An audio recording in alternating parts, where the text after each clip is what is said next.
Oh, Lawson. It's gonna go for another maximum. That is an জেতা match হেরে dressing রুমে বাংলাদেশি ক্রিকেটারদের সঙ্গে এ কেমন আচরণ তা শুনছেন আকার। খবরের বিস্তারিত জানতে দর্শক ভিডিওটিতে একটি লাইক দিয়ে চ্যানেলটিকে সাবস্ক্রাইব করুন।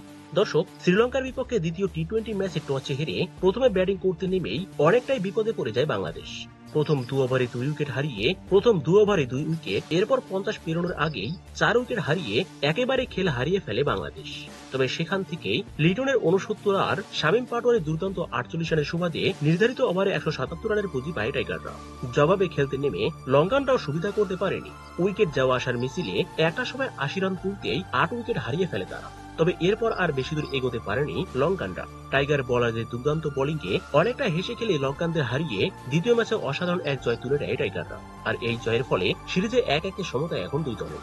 এদিকে এমন ম্যাচ হারার পর ড্রেসিং রুমে অনেকটা রাগান্বিত দেখা যায় লঙ্কান ক্রিকেটার দাসুন সানাকাকে। তাকে দেখে বোঝাই যাচ্ছিল এমন হার তিনি মেনে নিতে পারছেন না।